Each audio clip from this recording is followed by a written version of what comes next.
Yo, before we get into the meat and potatoes, make sure you click that subscribe button and hit the bell icon to turn on post notifications. I know you want to be a part of Noti Gang.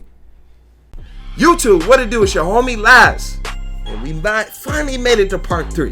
If you made it to part 3, comment in the comment section 3P Laz, okay? Now check it. Y'all already got tons of information in the first part and in the second part. So if you have not seen part 1 or part 2, both of those links will be in the description. Make sure y'all go back, y'all get that information, and then come right back to this video and get this information. Or if you want, you can watch them all out of order. They're not perfectly sequenced with each other. It's like I stated in the first video, the video was super long, so I made sure I just broke it up into 3 parts, so that way y'all ain't gotta watch no 30-minute video, because 9 out of 10 y'all won't have watched it. So I'm gonna get right into the information. Let's get into it.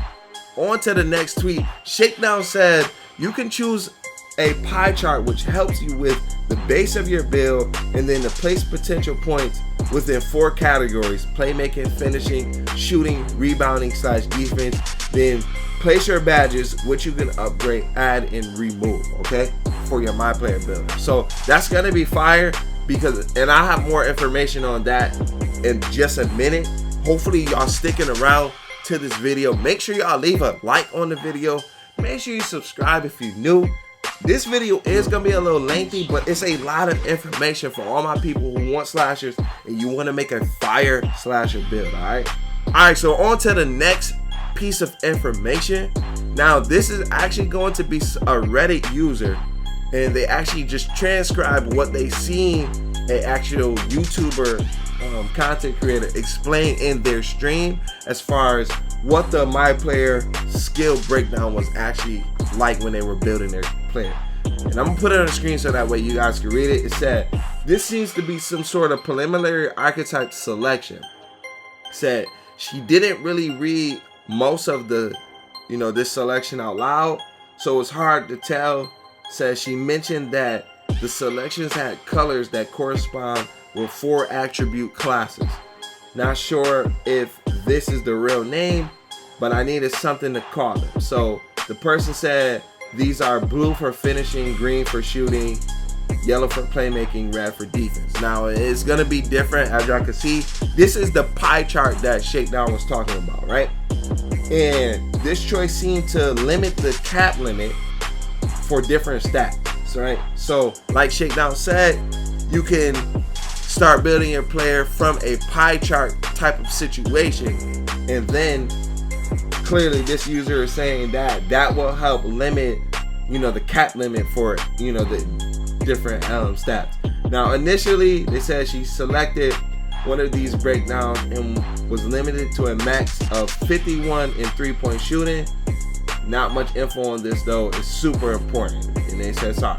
Now for the physical profile, they said this selection had 3 different choices, and they said strong, even, and fast. Now mind you, this is a Reddit user trying to transcribe and make clear what they heard one of the YouTubers on their stream pretty much explaining. All right, now they said this selection had 3 choices. I'm sorry, these determine your character's speed, acceleration, vertical, and strength. That's going to be highly important, because as a slasher, you want to make sure you have speed, acceleration, vertical, and strength, okay? Now, there are possibly more stats affected, but those are all that she mentioned, right? She mentioned a few, she mentioned a few stats, but it was kind of hard, and the ones I wrote down didn't really make sense. I believe she said one choice had 82 speed, 62 strength, 78 acceleration. That sounds like a small guard build, to be honest, because most small guards in NBA 2K, they are fast, but they don't have strength, but they do have high acceleration that's close to their speed, right? So that makes sense. A different one has 78 speed, 82 strength, and then a third has 78 speed, 62 strength. This happened for about 20 minutes, and they said if anyone wants to try to decipher what she says, they gave a link.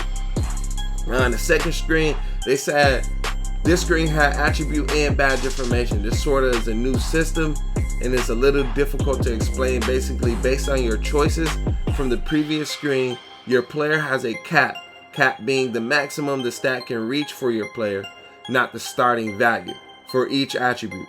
This game gives you 439 attribute potential points. You can spend these points to increase the cap up to a certain amount based on your previous choices. I'm going to call this a cap limit because I don't know what else to call it. After using all your points, you will have the final attribute caps for your player. Alright, so that's important to know. So we're probably going to be spending forever just to build a player. Now, based on the points that you can spend in each attribute class, you get badge upgrade points for that specific badge type. So for example, if you increase your 3-point shooting attribute, you would get a badge upgrade points for your shooting badge type, which makes sense because the more it's just like any other 2K. If you have higher shooting, then you'll be able to get Golden Hall of Fame, Limitless Range, Golden Hall of Fame, catch and shoot, all the shooting badges. So it makes sense. The more you're going to have in an attribute, the higher the type of badge you'll be able to select for that attribute, right? All right, so where was I? Okay, now each badge upgrade point allows you to equip one level of a badge with higher tier badges costing more points, right? So 2 for silver, 3 for gold, 4 for Hall of Fame. So we will have a certain amount of points that we're able to spend on badges, so that way everybody's not running around with so many Hall of Fame badges. Not everybody's running around with all Hall of Fame badges. There's gonna be a certain cap of points you'll be able to spend on badges. So that's kind of dope. All right, now it doesn't seem like there's a limit on total number of badges you can have, meaning you can seem to have hella badges for a player.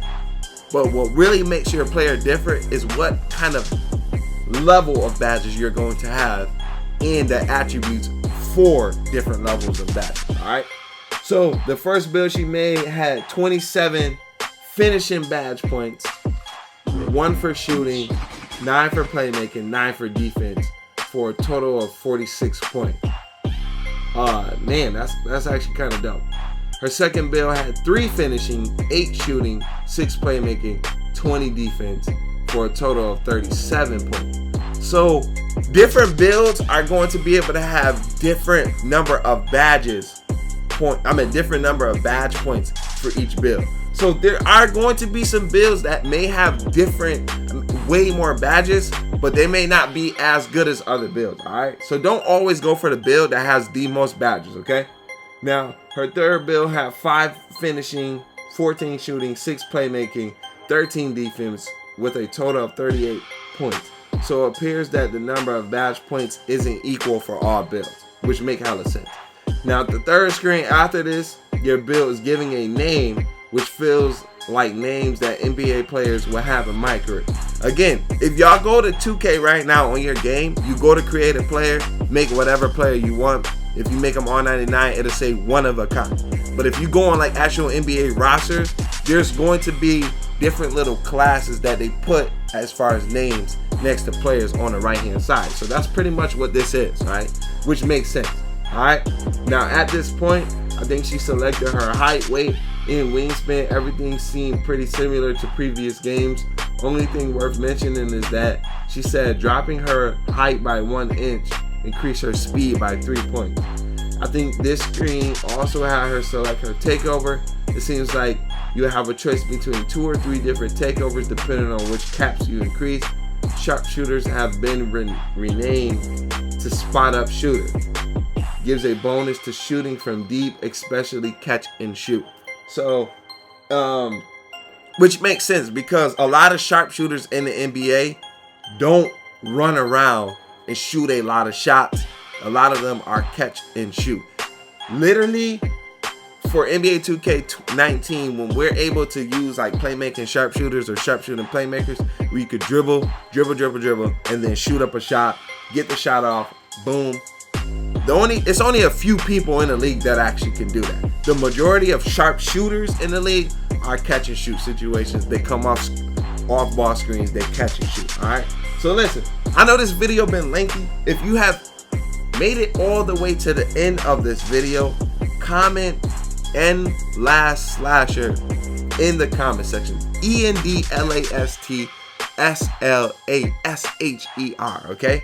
In last slasher, so that way I know you made it to this far in the video. Alright, man, I appreciate y'all for watching all 3 of the videos. If you watch all 3 of the videos, you are part of the Goated Last Nation Slashers. Listen, even if you ain't got a slasher, you still part of that Last Nation. I appreciate every last one of y'all. If you have not liked the video, make sure you like the video. If you are new to the channel, subscribe and show your boy some love. We trying to hit 10K this year. Alright, we trying to hit 10K. Alright, so I appreciate every last one of y'all.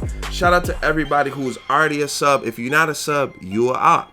And it's that simple. I'm gonna catch y'all in the next video, and I'm out, bruh.